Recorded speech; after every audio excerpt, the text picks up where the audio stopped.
Development of process of making scientific theories. According to Frieda Adler, theory is the statement that explains the relationship between abstract concepts in the meaningful way. A scientific theory is an example of an aspect of the natural world and universe that can be repeatedly tested and corroborated in accordance with the scientific method using accepted protocols of observation, measurement, and evaluation of results. Where possible, some theories are tested under controlled conditions in an experiment in circumstances inamenable to experimental testing. Theories are evaluated through principle of adaptive reasoning. Established scientific theories have withstood rigorous and embody scientific knowledge. Every theory relies on scientific method. A scientist may make an observation and devise a hypothesis to explain that observation, that design an experiment to test that hypothesis. Social theory, defined as a systematic set of irrelated statements or principles that explain aspects of life. Theory, as a position or a system of ideas intended to explain something, especially one based on general principle, independent of the thing to be explained. It derived from the Greek word theoria, which means contemplation or speculation. The following are three stages of theory development. Speculative, attempts to explain what is happening. Descriptive, gather descriptive data to explain what is really happening. Constructive, revise old theories and develop new ones on base continuing research. The critical point relating to theory's construction, it is a purpose to predict. Tapos, the main purpose sa theory is para provide or ma-develop ang mathematical and analytical descriptive models that predict counterintuitive, non-obvious, insane, or difficult to obtain outcomes. Tapos, ang main goal sa criminological theory is para maka-help to gain og understanding sa crime and criminal justice. Theories cover the making of law and the breaking of law, criminal and deviant behavior, as well as patterns of criminal activity. Let's proceed to Module 5.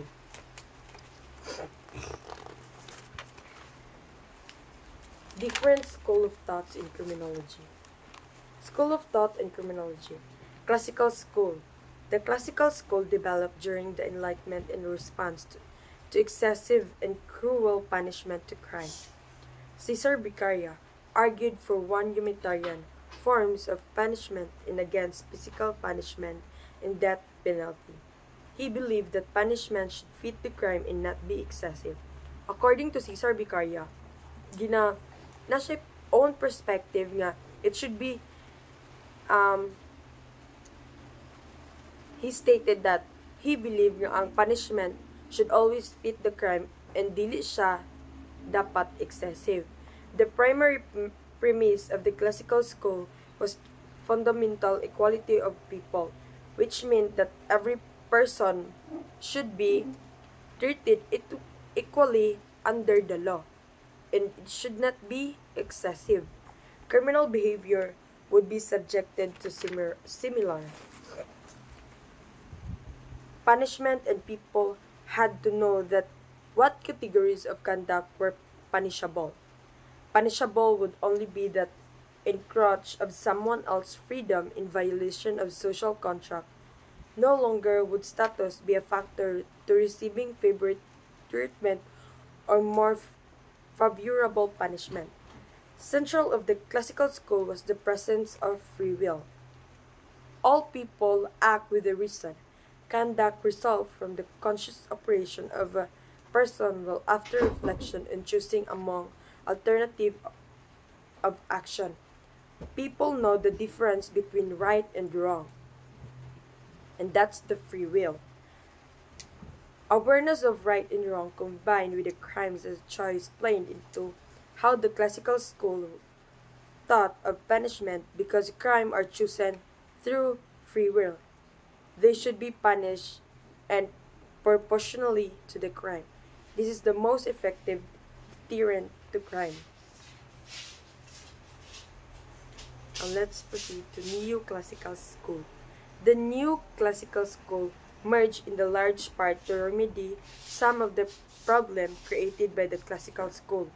According to Taylor, Walton, and Young, contradiction in classism presented themselves in the universal penal measured in a day-to-day practice. It was possible in practice to ignore the determinants of human action and proceed as it punishment and incarceration could be easily measured of one some kind of universal calculus. Classism concerted in the criminal act and ignored individual differences between criminals.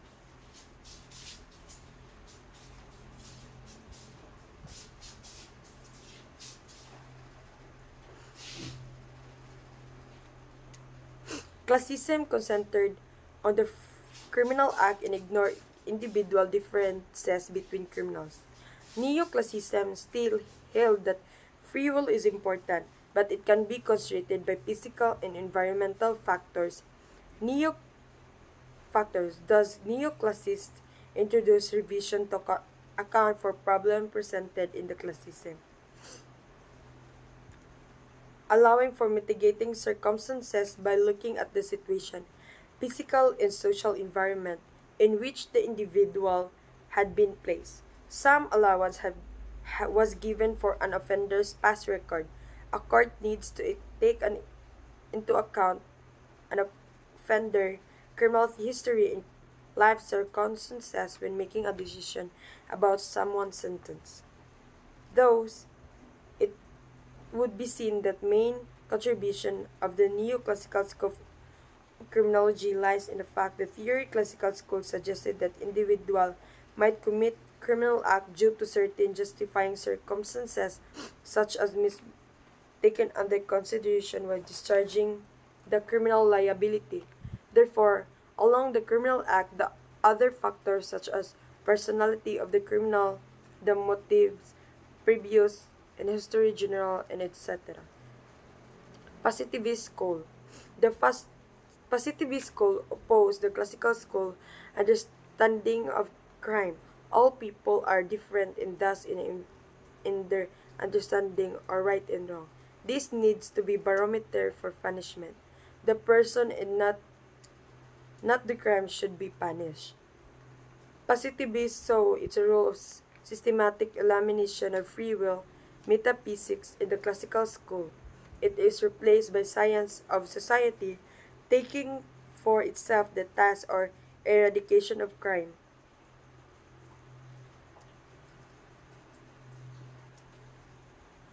The positive method consisted of carefully observing the characteristic of criminal to gain insight into the causes of antisocial conduct or behavior. Fury did not endorse all of Lombroso's conclusion, such as that people are born criminals, and that some physical features like the shape of a person's head is that people are placement on cheekbones can predict criminal behavior. However, Fury adopted an inductive method and set out to create science that would be explain the cause of crime within the society in individual offender. The school started by considering a crime product of heredity and environmental, based on the criminal conduct, criminal behavior became a focus.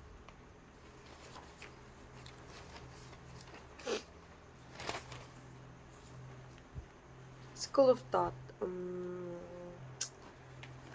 Ang classical is nasa free will between bad and good because they know that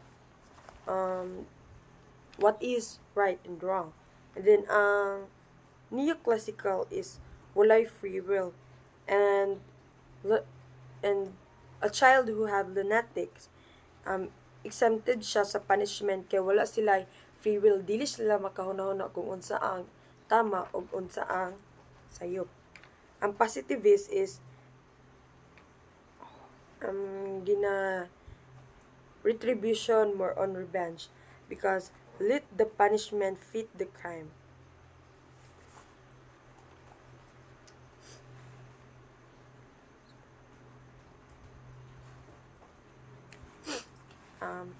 Theories is that let's proceed to module 6.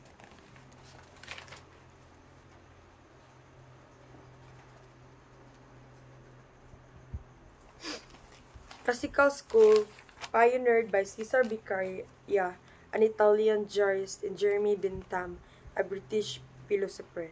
The two primary doctrines are free will by Cesare Beccaria and the Hinduism that was introduced by Jeremy Bentham, a philosophy where people choose pleasure over pain. Neoclassical school. This school maintained that while classical doctrine was correct in general, some of its details should be modified to include children and lunatics should be not regarded as a criminal, hence they are free from punishment. Italian or Positivist school. The founding of the Positivist school Italian is credited to Cesare Beccaria, Enrico Ferri, and Rafael Garofalo. Emphasize on the scientific treatment of the criminal and not be penalized. Module 6. Concept of law, crime, and criminal justice. Crime is an act or omission punishable by law, providing or commanding it. Based on theory logomachy, there is no crime if there is no law punishing such as an act. That is why it is very important to us to define first what is law all about.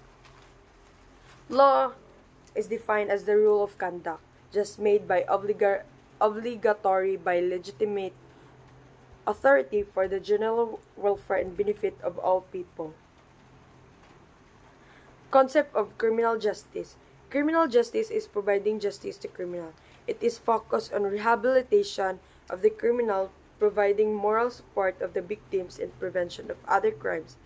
The system of criminal justice includes primary institutions like law enforcement, prosecution, court, correction, and community.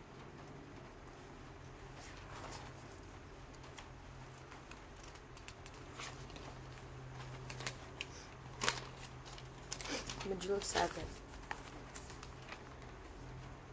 Module 7. The existence of crime. Crime is an intentional commission of an act usually deemed socially harmful, of dangerous, and specifically defined, prohibited, and punishable under the criminal law. It also refers to an act or omission in violation of public law forbidding or commanding it.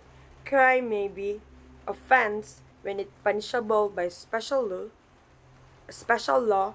Violation of special law are generally referred as mala prohibita.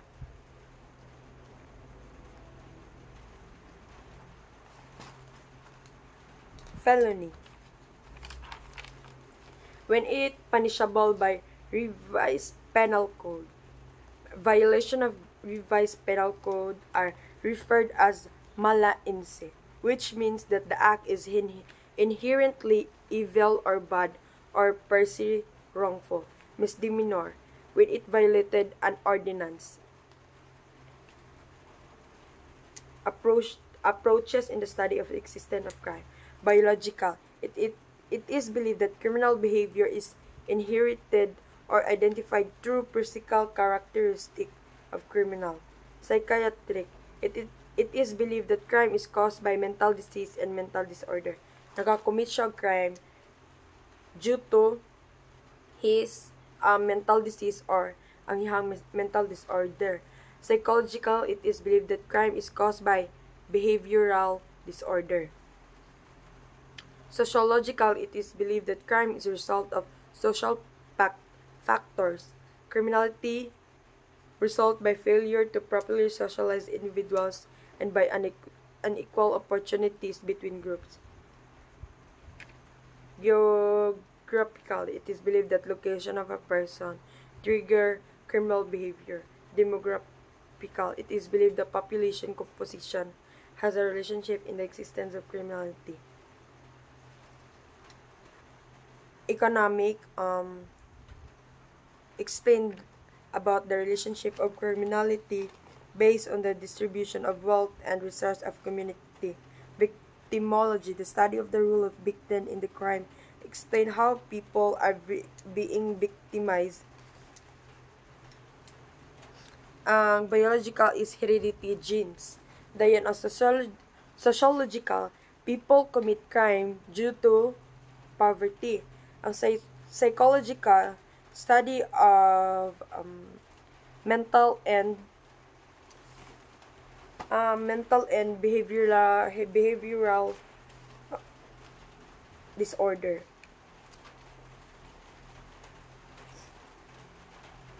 Positivists, they rejected the free will because all of us have free will.